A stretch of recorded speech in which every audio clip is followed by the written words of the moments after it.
बिस्मिल्लाहिर्रहमानिर्रहीम। On the demand of Chandrakant Mishra, ये problem differential equation के linear differential equation with constant coefficient chapter से है। यहाँ पर डिपेंडेंट वेरिएबल z है और इंडिपेंडेंट वेरिएबल x और y है। इस इक्वेशन को हम इस तरीके से भी लिख सकते हैं, क्योंकि डेल ओवर डेल x को हम दो को d से डिनोट करते हैं तो ये d स्क्वायर z हो जाता है a स्क्वायर, और इस d del over del y को यानी z का partial differentiation with respect to x को ये d डैश से डिनोट करते हैं तो ये d डैश z जहाँ लिखा है वहाँ पर लिखा रहने दिया हमने। और अगले स्टेप में z को अगर कॉमन लेंगे d square minus a square dz इस तरीके से भी लिख सकते हैं डिफरेंशियल इक्वेशन को।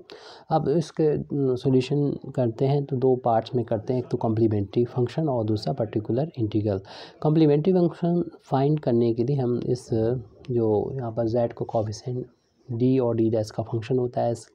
इसके लीनियर फैक्टर करने की कोशिश करते हैं, जो कि यहाँ पर हमें नज़र आ रहा है ये d का स्क्वायर है और ये d डैश स्क्वायर था, यहाँ पर दो बार है तो d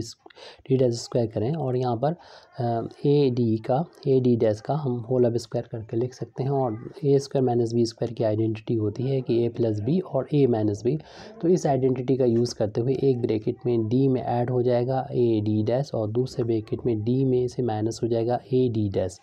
z is equal to x। तब इस ये फैक्टर आ गए तो हम इससे कॉम्प्लीमेंट्री फंक्शन लिखने में कोई प्रॉब्लम नहीं आएगी। कॉम्प्लीमेंट्री फंक्शन यहाँ पर लिखना हो आपको तो क्योंकि ये होमोजीनियस है इसलिए और भी हमारे लिए आसान ही है। होमोजीनियस लीनियर डिफरेंशियल इक्वेशन है, पार्शियल डिफरेंशियल इक्वेशन है, homogeneous linear partial differential equation. इसका लिखना हो तो फाई 1 लिखेंगे पहले तो, और उसके बाद कोई कांस्टेंट अगर यहाँ पर मौजूद नहीं है, इनटू में नहीं बल्कि कांस्टेंट टर्म अगर नहीं मतलब d और d डैश हो, इसके अलावा वो सिंपल सा एब्सोल्यूट कांस्टेंट 1 2 3 5 इस तरीके कोई नंबर ना हो तो फिर सिर्फ यहाँ पर 5 से स्टार्ट होता है और जहाँ d होता है वहाँ y लिख दीजिए और इसके साइन को चेंज कर दें, प्लस है तो माइनस कर दें और बाकी चीज़ें वैसे लिखते हुए यहाँ d डैश हो वहाँ पर x लिख दें। इस फैक्टर के करस्पॉन्डिंग कॉम्प्लीमेंट्री फंक्शन का ये पार्ट आ गया। इसी तरीके से इस फैक्टर के करस्पॉन्डिंग दूसरा फंक्शन आर्बिट्रेरी फंक्शन आ जाएगा फाई 2 और उसे लिखने की तरीका वही d की जगह पर y लिख दीजिए, इसके साइन को चेंज कर दीजिए और बाकी चीज़ें वैसे लिखते हुए d डैश के यहाँ पर x कर दिया जाएगा। अब दूसरा पार्ट इसका होता है पर्टिकुलर इंटीग्रल। इसकी वैल्यू को फाइंड करने के लिए हम पहले जो कि ये अलजेब्रिक फार्म में अगर है तो आप इसको ऐसे ही इस वाले को यूज़ करें, z का जो कोफिशिएंट है यानी d square minus a square d dash square का यूज़ करें z का कोफिशिएंट और राइट हैंड साइड में जो लिखा उसको यहाँ पर लिख दें। ये अलजेब्रिक है, x y इस तरीके से हो, इसकी कोई भी पावर हो सकती है और प्लस में कोई टर्म हो सकते हैं। अलजेब्रिक जब होता है तो सॉल्व करने का ये तरीका होता है पर्टिकुलर इंटीग्रल का। d की जो मैक्सिमम पावर होती है वो इन जितने भी टर्म है उसमें से कॉमन ले देते हैं, फर्स्ट टर्म बना लेते हैं और सेकंड टर्म जो भी हो या तो एक ही है बहुत तो उनको इकट्ठा करके एक कर देते हैं और उसे एक जब करते हैं तो दो टर्म यहाँ पर मिलते हैं, एक 1 और दूसरा वो टर्म। इससे क्या होता है कि ये बाइनोमियल थ्योरम हम इसमें अप्लाई कर लेते हैं। ये अलजेब्रिक हो तब के लिए होता है और यहाँ पर हमने जब d स्क्वायर कॉमन लिया, यहाँ था नहीं तो अपान में आ जाएगा d। इस पूरे ब्रैकेट को ऊपर ले जाएंगे तो 1/d स्क्वायर तो ये लिखा रहने दीजिए। इस ब्रैकेट की पावर अभी प्लस 1 है, जब हम न्यूमरेटर में ले जाएंगे तो उसकी पावर जो होगी वो माइनस के 1 हो जाएगी और यहाँ पर हम इस बाइनोमियल थ्योरम का यूज़ करेंगे। उसके जनरल फार्म तो ये होता है फार्मूला ये 1 प्लस x की पावर n का फार्मूला होता है 1 plus n x plus n minus 1 upon factorial 2x square plus and so on to infinity. लेकिन x की जगह पर अगर माइनस x हो जाए और n की जगह पर माइनस 1 हो जाए तो ये पर्टिकुलर फार्मूला ये बन जाता है 1 प्लस, क्योंकि n की जगह पर माइनस 1 रखेंगे, x की जगह पर माइनस x तो माइनस 1 प्लस का x हो जाएगा। ऐसी सारी वैल्यू n की यहाँ माइनस 1 और x यहाँ माइनस x रखने पर ये टर्म सॉल्व करने के बाद फैक्टर 2 की वैल्यू 2 × 1 होती है। इसे सॉल्व करने के बाद हमें मिल जाएगा x square plus x cube plus and so on, ये बन जाता है। तो इस फार्मूले को हमें यूज़ करना है अपने इससे डिफरेंशियल इक्वेशन यहाँ पर इसके एक्सटेंशन में, तो 1 प्लस इसको x समझें और उसकी पावर माइनस 1 है तो इस फार्मूले का अप्लाई करेंगे तो पर्टिकुलर इंटीग्रल की वैल्यू हमारी आ जाएगी। यहाँ पर लिखा हुआ है बाहर 1/d² बाहर, और यहाँ पर अप्लाई कर रहे हैं तो पहला टर्म तो 1 आएगा, फिर प्लस का ही आएंगे सब टर्म, और वो टर्म थे क्या, वो a² d²/d² था, प्लस अगला टर्म इसका स्क्वायर हो जाएगा, यानी a की पावर भी 4 हो जाएगी, इसका होल अब स्क्वायर करना है, d⁻⁴/d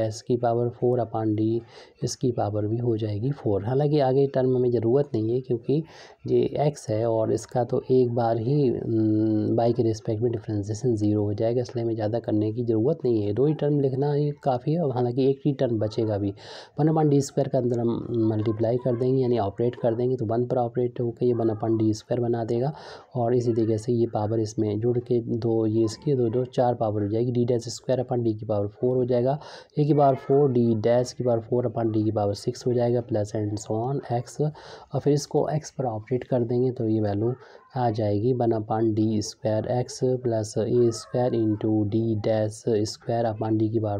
x प्लस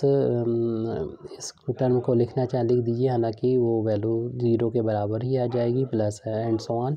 और इसका मतलब इस वे मैसेज लिख सकते हैं 1/d